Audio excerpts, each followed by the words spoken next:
¿Qué pasaría si el fin del mundo no fuera realmente el fin? Las Escrituras nos recuerdan que Dios tiene planes más allá de lo que podemos imaginar, y Apocalipsis 21:5 declara que Él hace nuevas todas las cosas. La mayoría de las personas asume que el juicio final significa simplemente destrucción y castigo, pero la historia bíblica revela algo mucho más complejo y sorprendente. En esta exploración avanzaremos en 3 pasos claros. Primero, descubriremos qué dice realmente el texto original sobre estos eventos. Luego, examinaremos por qué las interpretaciones han variado tanto a lo largo de la historia. Y finalmente, consideraremos cómo esta verdad transforma nuestra manera de vivir hoy. Y una vez que comprendamos esta primera capa, la historia real comienza. El libro de Apocalipsis ha confundido a creyentes durante 2000 años. Algunos lo leen como un manual de eventos futuros con fechas precisas.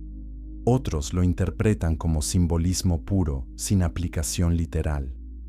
Pero ¿qué pasaría si ambos extremos estuvieran perdiendo el punto central?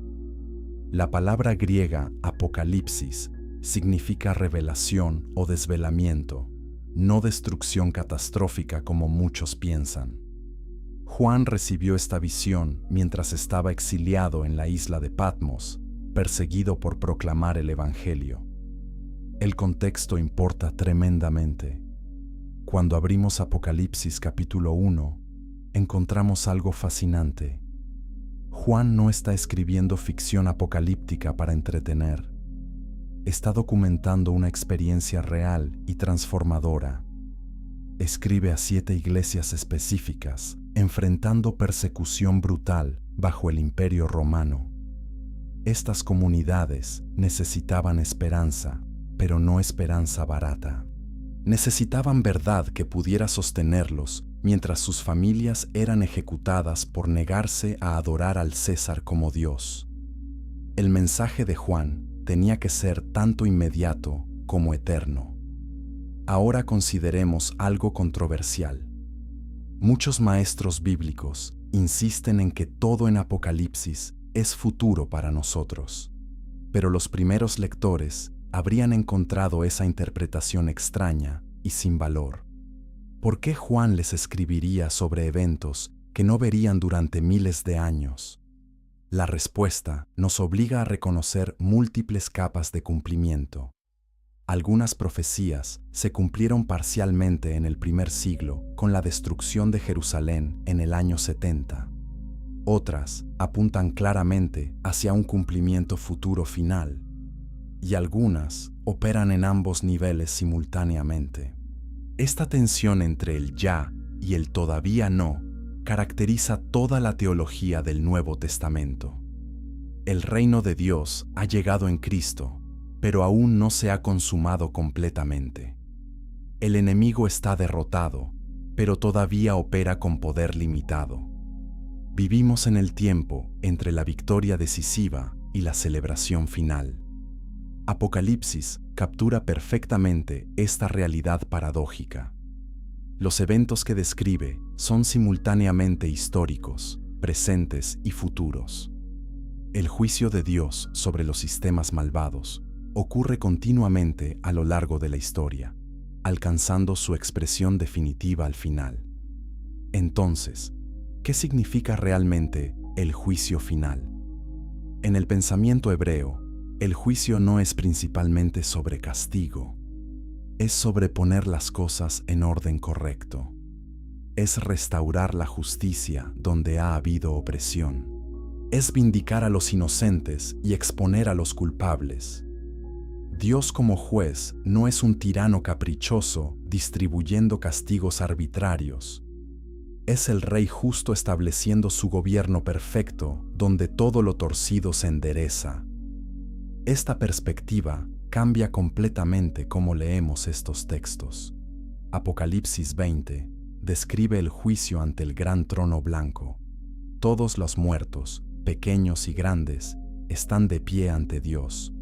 Los libros se abren incluido el libro de la vida. Los muertos son juzgados según sus obras registradas en estos libros. Pero hay un detalle crucial que muchos pasan por alto. Aquellos cuyos nombres están escritos en el libro de la vida no son juzgados por sus obras para determinar su destino. Sus obras son evidencia de su fe genuina, pero su salvación descansa en otro fundamento completamente. El Cordero que fue inmolado desde la fundación del mundo. Esta distinción es absolutamente vital. El juicio tiene dos aspectos entrelazados pero distintos. Para aquellos en Cristo, es un momento de vindicación y recompensa.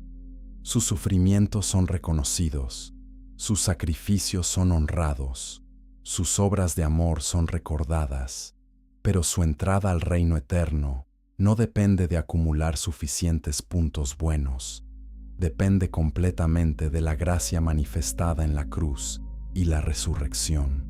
Para aquellos que han rechazado la gracia de Dios persistentemente, el juicio revela la justicia de su exclusión del reino, no porque Dios sea mezquino, sino porque han escogido consistentemente la oscuridad sobre la luz. Ahora enfrentemos una pregunta difícil que muchos evitan. ¿Qué pasa con aquellos que nunca escucharon el Evangelio? ¿Qué pasa con los que vivieron antes de Cristo? ¿Qué pasa con aquellos cuyo entendimiento está genuinamente limitado? Las Escrituras sugieren que Dios juzga a las personas según la luz que han recibido. Romanos capítulo 2 indica que algunos que no tienen la ley escrita muestran la obra de la ley escrita en sus corazones. Su conciencia da testimonio. Esto no significa que puedan salvarse sin Cristo, sino que la obra de Cristo puede aplicarse más ampliamente de lo que nuestras categorías teológicas estrictas permiten. El misterio aquí debe mantenernos humildes. No somos los jueces finales. No conocemos todos los factores que Dios considera. Lo que sí sabemos es que el juez de toda la tierra hará lo correcto. Abraham declaró esto con confianza en Génesis 18, cuando intercedió por Sodoma. Esa misma confianza debe caracterizar nuestra actitud. Proclamamos el Evangelio con urgencia porque es el camino revelado de salvación.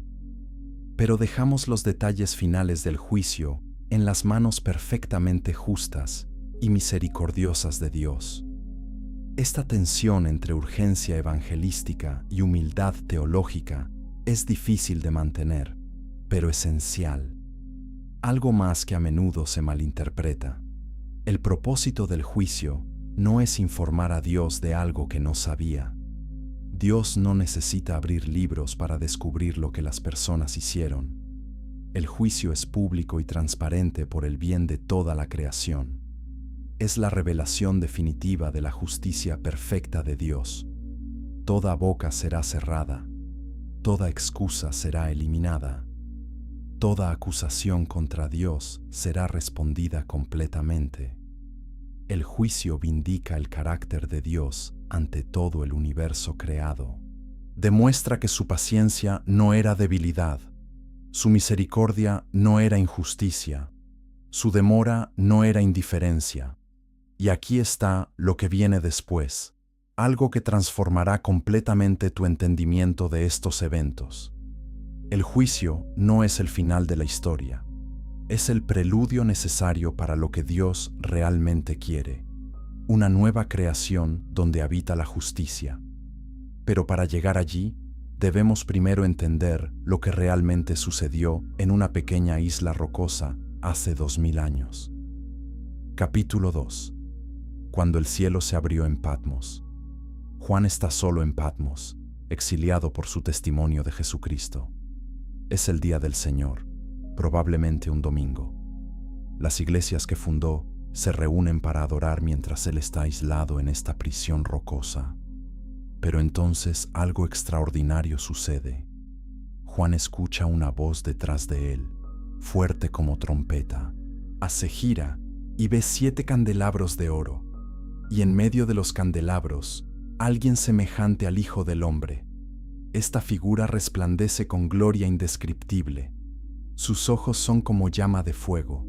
Sus pies brillan como bronce refinado.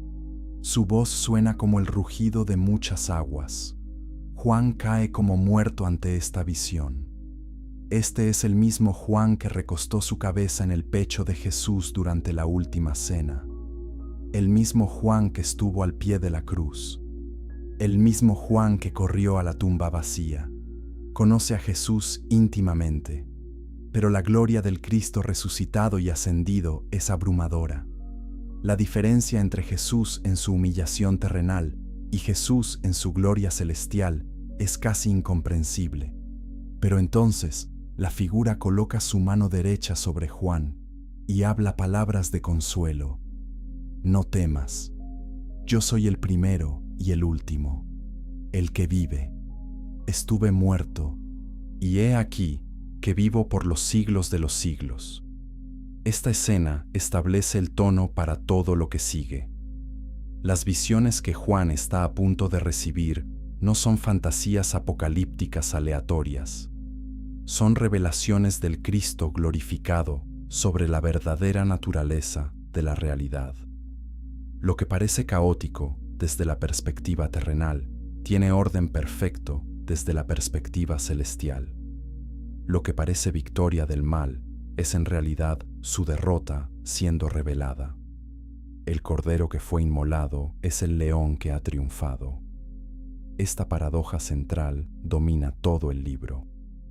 Ahora consideremos el mensaje a las 7 iglesias en los capítulos 2 y 3. Estos no son apéndices opcionales antes de llegar al contenido real del libro. Son fundamentales para entender el resto. Cada iglesia recibe una evaluación personalizada del Cristo glorificado. Él conoce sus obras, su sufrimiento, su compromiso y sus fracasos. Algunas iglesias reciben elogios, otras enfrentan corrección severa. La mayoría recibe una mezcla de ambos, pero todas reciben promesas extraordinarias para aquellos que vencen. Aquí está algo que muchos olvidan. Estas 7 iglesias eran congregaciones reales, enfrentando desafíos reales en el primer siglo. Éfeso había perdido su primer amor. Esmirna enfrentaba pobreza y persecución inminente. Pérgamo vivía donde estaba el trono de Satanás, probablemente refiriéndose al templo de Zeus o al culto imperial. Tiatira toleraba falsa enseñanza. Sardis tenía reputación de estar viva, pero estaba muerta. Filadelfia había guardado la palabra de Cristo fielmente. La Odisea era tibia, ni fría ni caliente. Cada situación era específica y desafiante. Pero las 7 iglesias también representan patrones atemporales. A lo largo de la historia de la iglesia, encontramos comunidades que reflejan estas mismas fortalezas y debilidades. Encontramos estas mismas tendencias en nuestros propios corazones. La iglesia de Éfeso nos advierte contra el activismo ortodoxo sin amor relacional profundo. Esmirna nos muestra la fidelidad bajo persecución extrema. Pérgamo nos desafía sobre compromiso con la cultura pagana circundante. Los mensajes operan en múltiples niveles simultáneamente. Después de los mensajes a las iglesias, Juan ve una puerta abierta en el cielo. Una voz lo invita a subir y ver lo que debe suceder después.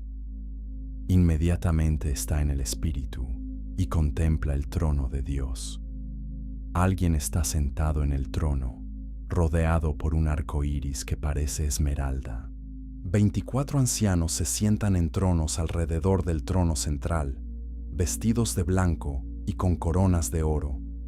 Relámpagos y truenos proceden del trono. 7 lámparas de fuego arden ante el trono, representando los 7 espíritus de Dios. 4 seres vivientes, llenos de ojos, rodean el trono, adorando día y noche. Esta escena del salón del trono es deliberadamente abrumadora.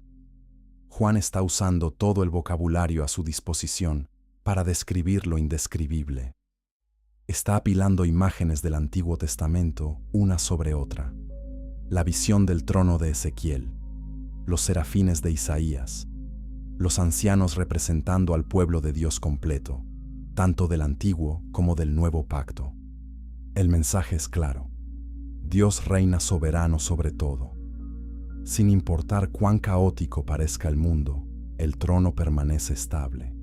La adoración celestial continúa ininterrumpida. Entonces Juan ve un rollo en la mano derecha del que está sentado en el trono. El rollo está sellado con 7 sellos. Un ángel poderoso pregunta, ¿quién es digno de abrir el rollo y romper sus sellos? Nadie en el cielo, en la tierra o debajo de la tierra puede abrir el rollo o siquiera mirarlo. Juan comienza a llorar amargamente porque nadie es encontrado digno. Pero uno de los ancianos le dice que no llore. El león de la tribu de Judá, la raíz de David, ha vencido y puede abrir el rollo. Cuando Juan mira para ver al león, ve algo completamente diferente. Ve un cordero que parece haber sido inmolado, de pie en el centro del trono. El cordero tiene 7 cuernos y 7 ojos, que son los 7 espíritus de Dios enviados a toda la tierra. El cordero se acerca y toma el rollo de la mano derecha del que está sentado en el trono. En ese momento, los 4 seres vivientes y los 24 ancianos se postran ante el cordero. Cada uno tiene un arpa y copas de oro llenas de incienso, que son las oraciones de los santos. Cantan un cántico nuevo. Digno eres de tomar el rollo y abrir sus sellos, porque fuiste inmolado y con tu sangre compraste para Dios gente de toda tribu, lengua, pueblo y nación. Los has hecho un reino y sacerdotes para nuestro Dios, y reinarán sobre la tierra. Luego Juan escucha la voz de millones de ángeles alrededor del trono, junto con toda criatura en el cielo, en la tierra, debajo de la tierra y en el mar. Todos declaran: al que está sentado en el trono y al Cordero, sea la alabanza, la honra, la gloria y el poder por los siglos de los siglos. Esta escena es el corazón teológico de todo el libro. El Cordero inmolado es el león conquistador, la debilidad es fortaleza, la muerte es victoria, el sacrificio es poder, el camino hacia arriba es hacia abajo. Todos los valores del reino están invertidos de las expectativas humanas normales. El Mesías conquista no a través de violencia militar, sino a través de amor autosacrificial. Esta paradoja escandalosa es la clave para interpretar todo lo que sigue. Las visiones de juicio que vienen deben leerse a través del lente del Cordero inmolado. Muchos lectores modernos saltan rápidamente sobre estas escenas de adoración celestial para llegar a los juicios emocionantes que siguen. Pero ese es un error grave. La adoración celestial no es decoración. Es la realidad fundamental que da sentido a todo lo demás. Mientras la tierra experimenta caos y sufrimiento, el cielo continúa en adoración ininterrumpida. El trono permanece estable, el Cordero permanece digno, las oraciones de los santos siguen subiendo como incienso. Esta perspectiva celestial es lo que permite a los creyentes perseguidos mantener esperanza en medio de la persecución. Ahora el Cordero comienza a abrir los sellos uno por uno, y con cada sello roto, eventos extraordinarios se desatan en la tierra. Pero antes de explorar esos sellos, debemos hacer una pausa y hacer una pregunta crucial. ¿Qué representa exactamente este rollo sellado? Y la respuesta a esa pregunta cambiará completamente cómo interpretas los eventos que vienen después. Capítulo 3. Los sellos que guardan el futuro. El rollo sellado en la mano de Dios representa algo profundo. En el mundo antiguo, los documentos importantes se sellaban múltiples veces para proteger su contenido. Los testamentos, los contratos de propiedad, los decretos imperiales, todos usaban sellos. Romper los sellos significaba ejecutar el contenido del documento. Muchos eruditos creen que este rollo contiene el plan completo de Dios para la historia humana. Es el título de propiedad de la creación. Y solo el Cordero inmolado tiene el derecho de reclamarlo y ejecutar su contenido. Cuando el Cordero abre el primer sello, Juan escucha a uno de los 4 seres vivientes decir con voz de trueno: «Ven». Un caballo blanco aparece. Su jinete tiene un arco y recibe una corona. Sale conquistando y para conquistar. La interpretación de este primer jinete es debatida intensamente. Algunos lo identifican con Cristo mismo, viniendo en conquista del Evangelio. Otros lo ven como el anticristo, imitando a Cristo pero trayendo falsa paz. Otros lo interpretan como conquista imperial general. El contexto sugiere que es parte de los juicios, no Cristo mismo, ya que Cristo es el que abre los sellos. El segundo sello trae un caballo rojo. Su jinete recibe poder para quitar la paz de la tierra y hacer que los hombres se maten unos a otros. Se le da una gran espada. La guerra y el derramamiento de sangre siempre han acompañado a la historia humana. Pero hay períodos donde la violencia se intensifica dramáticamente. El siglo XX vio 2 guerras mundiales que mataron a más de 100 millones de personas. Las guerras civiles, los genocidios y los conflictos regionales continúan plagando nuestro mundo. Este sello representa el juicio de Dios, permitiendo que la violencia humana siga su curso natural devastador. El tercer sello revela un caballo negro. Su jinete sostiene una balanza en su mano. Una voz anuncia precios inflados para el trigo y la cebada, pero instruye no dañar el aceite y el vino. Esto representa hambruna económica, donde los alimentos básicos se vuelven caros, pero los lujos permanecen disponibles para los ricos. La desigualdad económica y la escasez de alimentos han causado sufrimiento masivo a lo largo de la historia. Millones mueren de hambre mientras otros viven en abundancia obscena. Este sello expone la injusticia económica inherente en los sistemas humanos caídos. El cuarto sello trae un caballo pálido, de color verde amarillento como un cadáver. Su jinete se llama Muerte, y el Hades lo sigue. Se les da autoridad sobre una 1/4 parte de la tierra para matar con espada, hambre, pestilencia y bestias salvajes. Este jinete final representa las múltiples formas en que la muerte reina en un mundo caído. Pandemias, desastres naturales, colapso social, todo contribuye al poder de la muerte. Pero incluso aquí, la autoridad es limitada, solo una 1/4 parte. Incluso en juicio, la misericordia de Dios establece límites. Ahora algo crucial que debemos notar. Estos 4 jinetes no son necesariamente eventos futuros únicos. Describen patrones que se repiten a lo largo de toda la historia humana. Desde la perspectiva de Juan, en el primer siglo, estos jinetes ya estaban cabalgando. El Imperio Romano conquistaba, las guerras arrasaban, las hambrunas mataban, las plagas devastaban, pero estos patrones continúan en cada generación. Los sellos describen la condición normal de un mundo en rebelión contra su creador. Son juicios en el sentido de que Dios permite que las consecuencias naturales del pecado humano se desarrollen. Cuando el Cordero abre el 5.º sello, la escena cambia dramáticamente. Juan ve bajo el altar las almas de aquellos que han sido muertos por la palabra de Dios y por el testimonio que mantenían.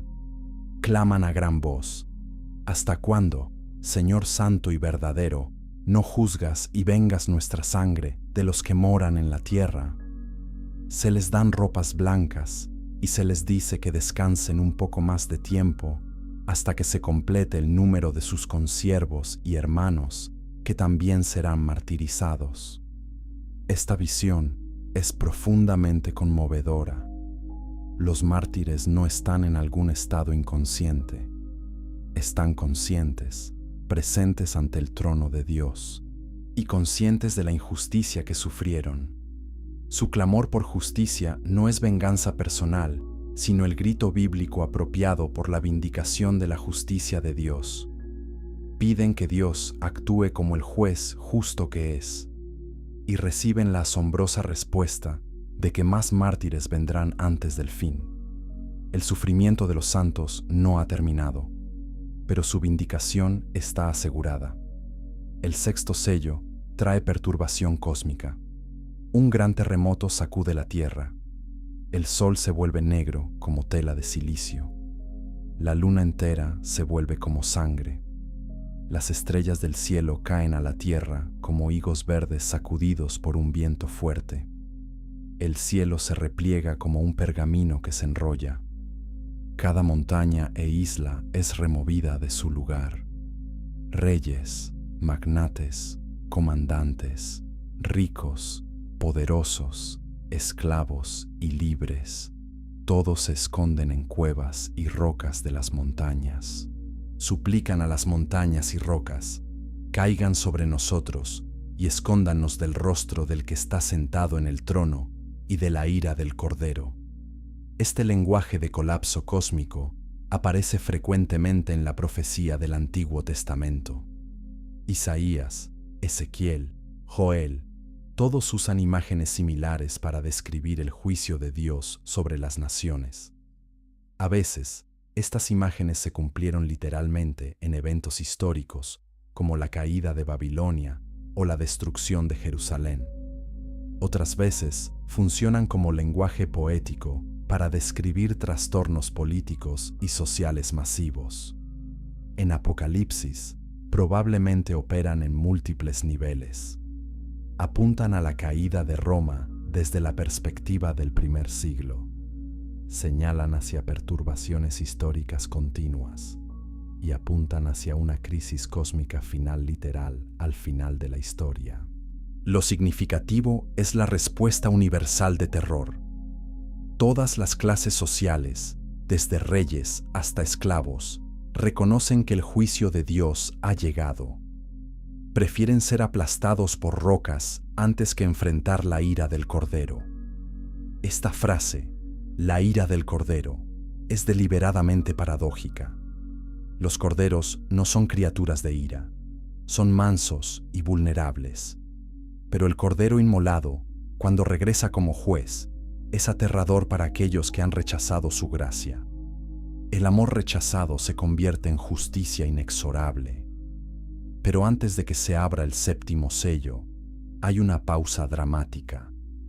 Juan ve 4 ángeles parados en las 4 esquinas de la tierra, reteniendo los 4 vientos para que no soplaran sobre la tierra, el mar o ningún árbol. Otro ángel sube desde el este con el sello del Dios viviente. Grita a los 4 ángeles a quienes se les dio poder para dañar la tierra y el mar: no dañen la tierra, ni el mar, ni los árboles, hasta que hayamos sellado a los siervos de nuestro Dios en sus frentes. Juan escucha el número de los sellados: 144,000 de todas las tribus de Israel. 12,000 de cada tribu son nombrados específicamente. Mucha controversia rodea la identificación de estos 144,000. Algunos los toman como judíos étnicos literales que se convertirán a Cristo durante la tribulación. Otros los ven como representando simbólicamente al pueblo completo de Dios, el verdadero Israel espiritual de ambos pactos.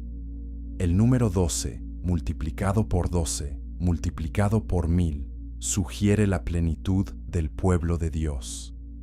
Inmediatamente después, Juan ve una gran multitud que nadie podía contar, de toda nación, de tribu, pueblo y lengua, de pie ante el trono y ante el Cordero. Están vestidos de ropas blancas, con ramas de palma en sus manos. Gritan a gran voz: la salvación pertenece a nuestro Dios, que está sentado en el trono, y al Cordero. Uno de los ancianos pregunta a Juan quiénes son estas personas vestidas de blanco. Juan responde: Señor, tú lo sabes. El anciano explica: estos son los que vienen de la gran tribulación. Han lavado sus ropas y las han blanqueado en la sangre del Cordero. Esta visión doble, los 144,000 sellados y la innumerable multitud de toda nación, probablemente representan al mismo grupo, visto desde dos perspectivas diferentes. Desde la perspectiva terrenal, son el pueblo fiel de Dios preservado a través de la tribulación. Desde la perspectiva celestial, son la multitud redimida disfrutando la victoria final. El sello en sus frentes los marca como propiedad de Dios, protegidos en medio del juicio, como los israelitas fueron protegidos durante las plagas de Egipto. La promesa dada a esta multitud es gloriosa. Por eso están ante el trono de Dios y le sirven día y noche en su templo. El que está sentado en el trono extenderá su tabernáculo sobre ellos. Nunca más tendrán hambre ni sed. El sol no caerá sobre ellos, ni ningún calor abrasador. Porque el Cordero, en el centro del trono, será su pastor y los guiará a manantiales de aguas vivas. Y Dios enjugará toda lágrima de sus ojos. Esta es la esperanza que sostiene a los creyentes a través del sufrimiento presente. Finalmente, el Cordero abre el séptimo sello, y cuando lo hace, hay silencio en el cielo durante aproximadamente media hora. Después del estruendo de adoración constante, este silencio es ensordecedor. Es la calma antes de la tormenta final. Es el momento de suspenso supremo. Entonces Juan ve 7 ángeles que están de pie ante Dios, y se les dan 7 trompetas.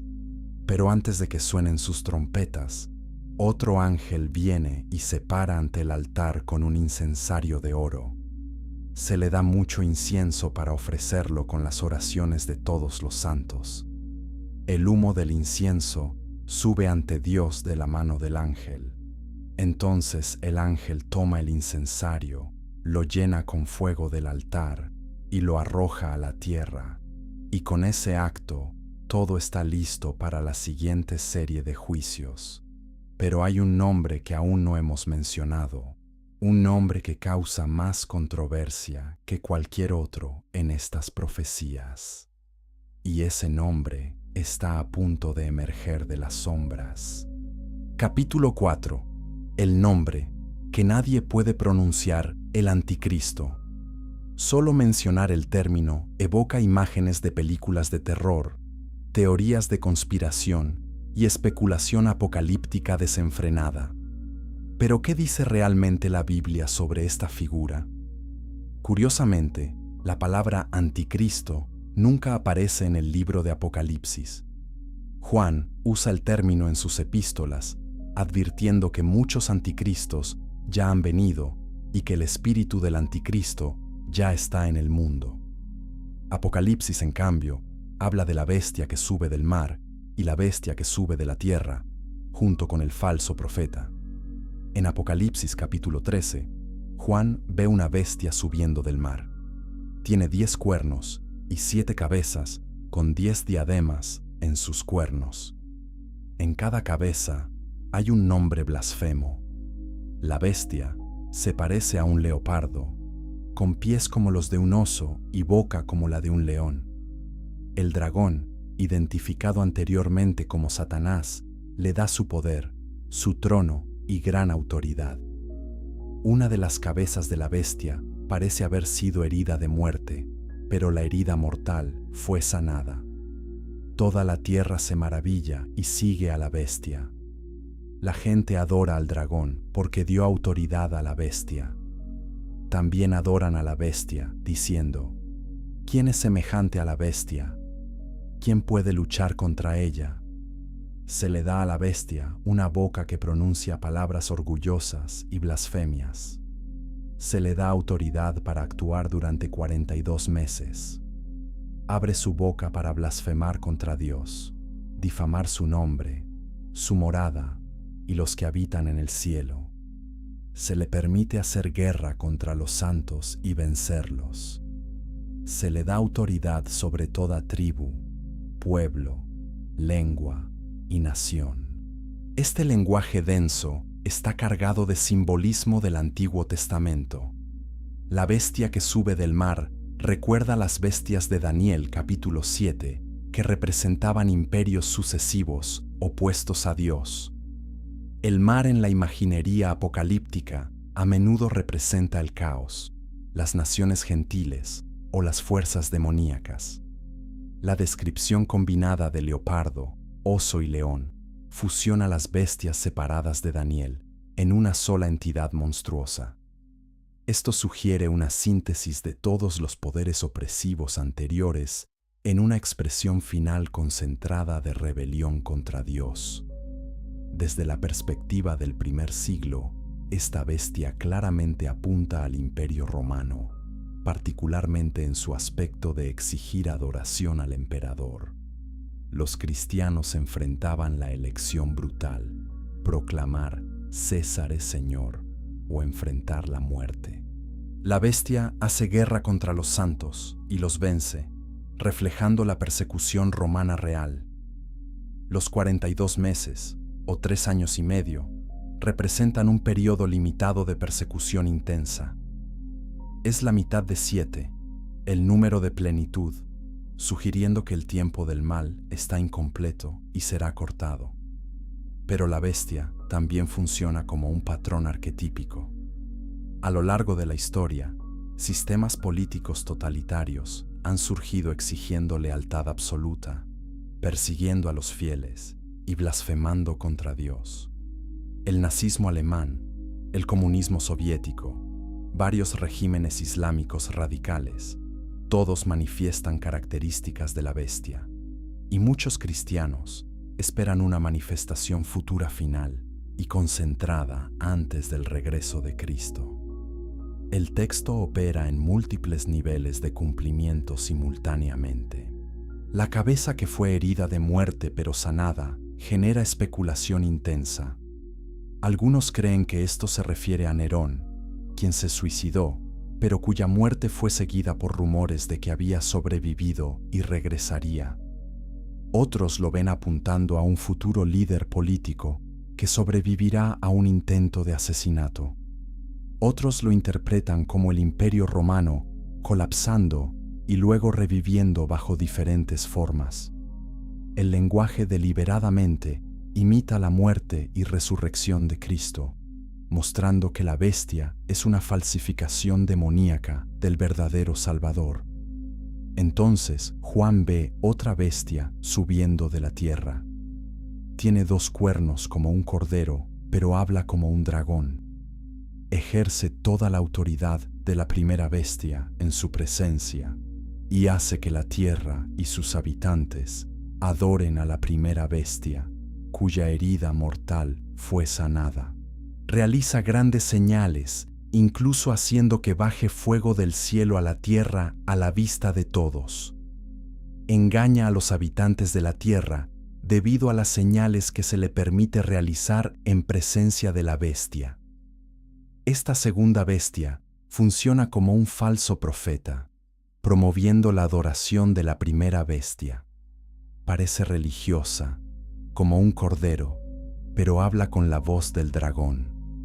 Realiza señales milagrosas que engañan a las masas.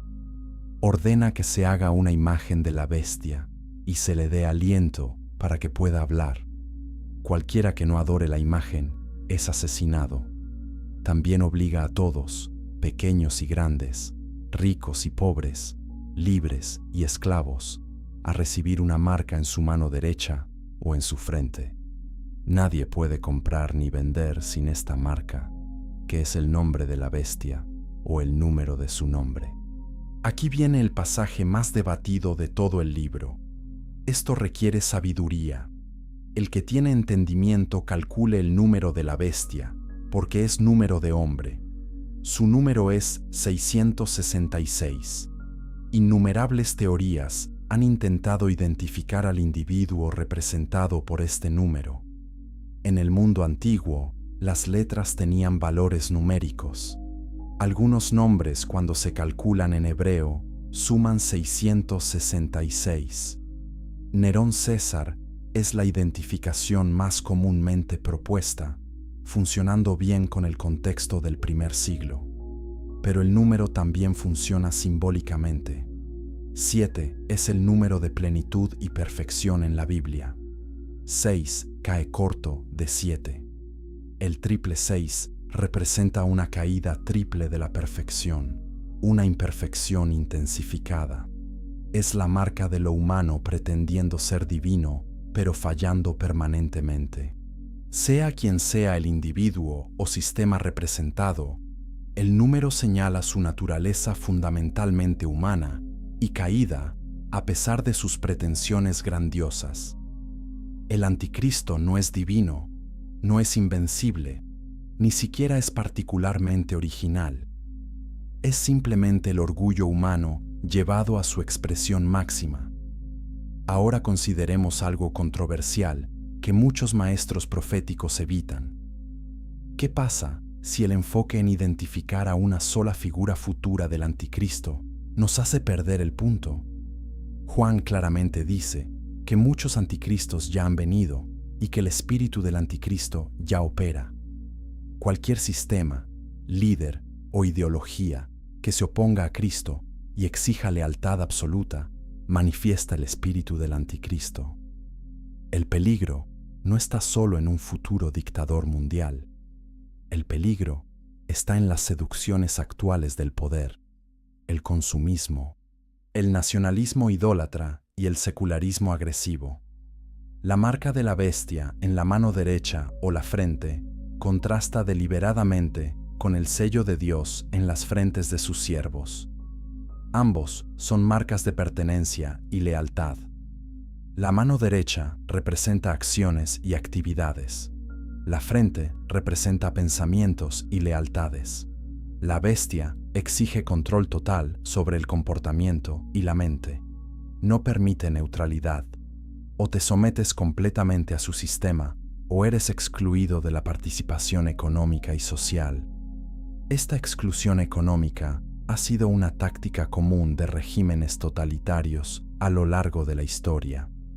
Algunos interpretan la marca literalmente como un implante futuro de microchip o identificación biométrica. Otros la ven como simbólica de la conformidad al sistema de la bestia. Probablemente ambas dimensiones están presentes. El texto funciona en su contexto original, donde los cristianos enfrentaban exclusión económica real por negarse a participar en el culto imperial. Funciona como advertencia continua contra la conformidad a sistemas anticristianos, y puede apuntar a manifestaciones futuras más explícitas y tecnológicas del mismo principio. La respuesta cristiana apropiada no es la paranoia, sino la fidelidad vigilante. No debemos vivir en temor constante de identificar accidentalmente cada nueva tecnología como la marca de la bestia, pero debemos mantener lealtad inquebrantable a Cristo sin importar el costo económico o social. Debemos resistir sistemas que demandan conformidad absoluta y silencian el testimonio cristiano. Debemos discernir los espíritus, probando toda enseñanza y liderazgo contra el estándar de Cristo. El espíritu del anticristo opera mejor cuando los cristianos están distraídos, divididos o dormidos. Apocalipsis capítulo 14 muestra el contraste dramático. Juan ve al Cordero de pie en el monte Sión, con los 144,000 que tienen su nombre y el nombre de su Padre escritos en sus frentes. Escucha un sonido del cielo, como el rugido de muchas aguas y truenos fuertes. Es el sonido de arpistas tocando sus arpas. Cantan un cántico nuevo, ante el trono que solo ellos pueden aprender. Estos son los que no se contaminaron con mujeres, porque son vírgenes. Siguen al Cordero donde quiera que va. Fueron redimidos de la humanidad como primicias para Dios y el Cordero. En su boca no se halló mentira. Son intachables.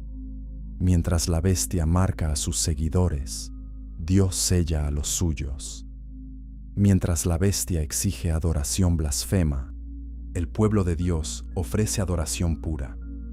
Mientras el mundo sigue a la bestia por temor y engaño, los redimidos siguen al Cordero por amor y verdad. El contraste no podría ser más claro. Y aquí está la pregunta crucial que cada persona debe responder. ¿A quién perteneces? ¿Qué marca llevas? ¿A quién sigues? Pero esta batalla entre lealtades opuestas no permanece en el ámbito espiritual abstracto. Se manifiesta en un lugar muy específico, con un nombre que ha resonado a lo largo de los siglos. Y ese lugar no es lo que la mayoría de las personas piensa. Capítulo 5. Armagedón. No es lo que pensabas. Menciona Armagedón, y la mayoría de las personas imagina una batalla masiva de tanques, aviones y armas nucleares en el Medio Oriente. La cultura popular ha convertido Armagedón en sinónimo de holocausto nuclear o guerra mundial final. ¿Pero qué dice realmente el texto? Apocalipsis 16:16 menciona el lugar solo una vez, casi de pasada. Los reúne en el lugar que en hebreo se llama Armagedón. Eso es todo. No hay descripción de batallas masivas allí. Entonces, ¿qué está pasando? La palabra Armagedón viene del hebreo Har Megido, que significa monte de Megido. Megido era una ciudad antigua en el norte de Israel, ubicada estratégicamente en una importante ruta comercial. El área vio numerosas batallas a lo largo de la historia israelita. Débora y Barak derrotaron a Sísara allí. Gedeón luchó contra los madianitas cerca. El rey Josías murió en batalla contra el faraón Necao allí. Megido se convirtió en símbolo de conflicto decisivo entre el pueblo de Dios y sus enemigos. Pero aquí está el detalle. No hay monte en Megido. Es un valle. Esta extrañeza geográfica sugiere que Juan está usando Armagedón simbólicamente, no como una ubicación literal para una batalla futura. Representa el lugar de confrontación final entre el reino de Dios y los reinos de este mundo. Es donde las fuerzas rebeldes se reúnen para su derrota definitiva. El contexto en Apocalipsis 16 es la sexta plaga de las copas. Espíritus demoníacas realizando señales milagrosas salen para reunir a los reyes de todo el mundo para la batalla del gran día de Dios Todopoderoso. Esta reunión de enemigos de Dios recuerda el Salmo 2, donde las naciones conspiran y los pueblos traman vanamente, donde los reyes de la tierra toman su posición y los gobernantes conspiran juntos contra el Señor y su ungido. El Salmo termina con Dios riéndose de su rebelión inútil. En Apocalipsis, este patrón alcanza su expresión final.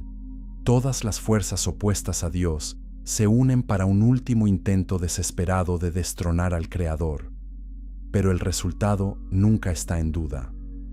Apocalipsis 19 proporciona más detalles sobre esta confrontación final, aunque incluso allí la batalla es sorprendentemente breve.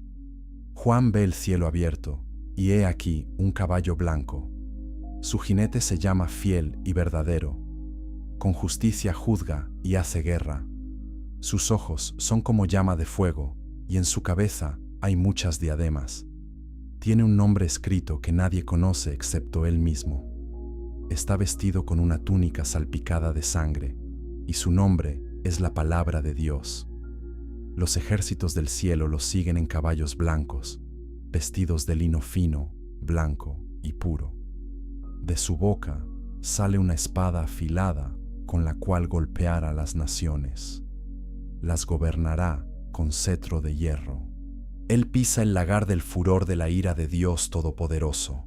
En su túnica y en su muslo tiene escrito este nombre: Rey de Reyes y Señor de Señores. Esta descripción magnífica presenta a Cristo como conquistador divino, pero las armas son significativas. Él conquista con la espada que sale de su boca, su palabra, no con violencia militar convencional, sino con la verdad y el poder de su decreto. Entonces, un ángel de pie en el sol grita a todas las aves que vuelan en medio del cielo: vengan, reúnanse para la gran cena de Dios, para que coman carne de reyes, carne de comandantes, carne de guerreros poderosos, carne de caballos y sus jinetes, y carne de todos los hombres, tanto libres como esclavos, tanto pequeños como grandes. Luego Juan ve a la bestia y a los reyes de la tierra con sus ejércitos reunidos para hacer guerra contra el jinete del caballo y su ejército. Y aquí está lo sorprendente: no hay descripción de batalla, no hay conflicto prolongado, no hay lucha. La bestia es capturada, y con ella el falso profeta que había realizado señales en su presencia. Ambos son arrojados vivos al lago de fuego que arde con azufre. El resto es muerto con la espada que salió de la boca del jinete del caballo. La batalla de Armagedón termina antes de comenzar. La simple aparición de Cristo en gloria es suficiente para derrotar completamente a toda oposición. Esto es profundamente significativo. Armagedón no es una batalla en el sentido convencional. Es la revelación de la victoria que ya fue ganada en la cruz y la resurrección. Es la manifestación pública de lo que ya es verdad en el ámbito espiritual. Cristo ya ha derrotado a Satanás, al pecado y a la muerte. Armagedón es simplemente el momento cuando esa victoria se hace visible y completa. Los enemigos de Dios no son derrotados a través de una lucha larga. Son revelados como ya derrotados por la palabra de Cristo. Esta comprensión transforma completamente cómo leemos estos textos.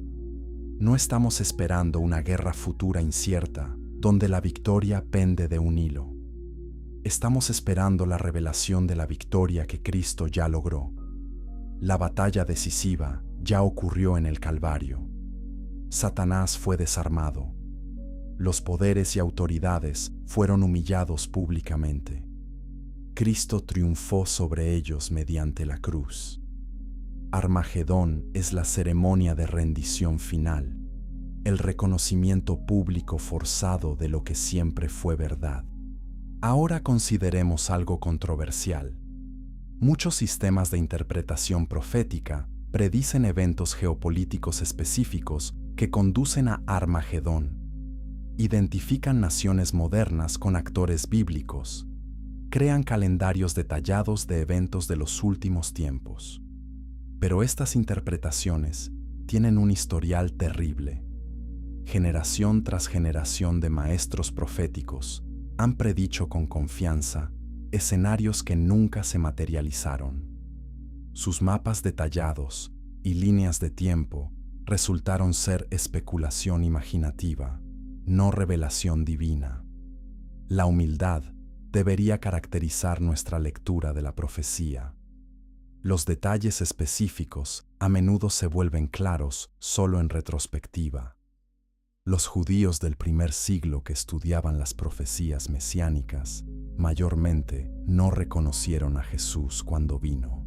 Sus expectativas de cómo se cumpliría la profecía no coincidían con la realidad de cómo Dios realmente actuó. Podríamos estar en una posición similar con respecto a la segunda venida. Los eventos podrían desarrollarse de maneras que no anticipamos.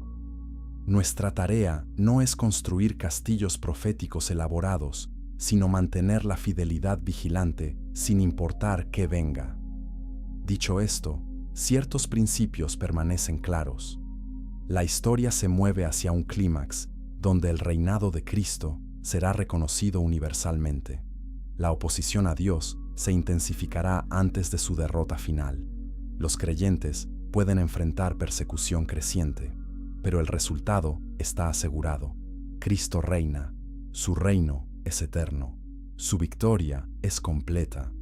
Vivimos entre la inauguración y la consumación del reino, participando en su victoria mientras esperamos su manifestación plena. Apocalipsis 20. Continúa la narrativa después de la derrota de la bestia y el falso profeta. Juan ve a un ángel descender del cielo con la llave del abismo y una gran cadena en su mano. Agarra al dragón, esa serpiente antigua que es el diablo y Satanás, y lo ata por 1000 años. Lo arroja al abismo, lo cierra y lo sella sobre él para que no pueda engañar más a las naciones hasta que se cumplan los 1000 años. Después, debe ser liberado por un corto tiempo. Esta atadura de Satanás por 1000 años ha generado más debate teológico que casi cualquier otro pasaje en Apocalipsis. Los premilenialistas creen que esto se refiere a un reino terrenal literal de 1000 años de Cristo después de su segunda venida. Los amilenialistas interpretan los 1000 años simbólicamente como el período actual de la era de la Iglesia entre la primera y segunda venida de Cristo. Los postmilenialistas ven un futuro período de expansión triunfante del cristianismo antes del regreso de Cristo. Cada visión tiene eruditos capaces defendiéndola. Lo que a menudo se pasa por alto en los debates sobre el milenio es el punto teológico central. Satanás está derrotado. Su poder está restringido. No puede impedir el avance del Evangelio por las naciones. Cristo reina ahora. Los santos reinan con Él ahora. La pregunta no es principalmente sobre duración literal, sino sobre realidad presente. ¿Creemos que Cristo ya ha derrotado a Satanás? ¿Vivimos en la realidad de su victoria? ¿O vivimos como si el resultado aún estuviera en duda? Después de los 1000 años, Satanás es liberado de su prisión y sale a engañar a las naciones en las 4 esquinas de la tierra, Gog y Magog, para reunirlas para la batalla. Su número es como la arena del mar. Suben sobre la anchura de la tierra y rodean el campamento de los santos y la ciudad amada. Pero desciende fuego del cielo y los devora. Y el diablo que los había engañado es arrojado al lago de fuego y azufre, donde están también la bestia y el falso profeta. Serán atormentados día y noche por los siglos de los siglos. Esta batalla final después del milenio es incluso más breve que Armagedón. La rebelión es instantáneamente suprimida por fuego del cielo. No hay lucha, no hay victoria lenta, solo juicio inmediato y definitivo. Satanás se une a la bestia y al falso profeta en el lago de fuego para tormento eterno. Su carrera de engaño y destrucción termina completamente. Nunca más representará una amenaza para el pueblo de Dios o la creación de Dios.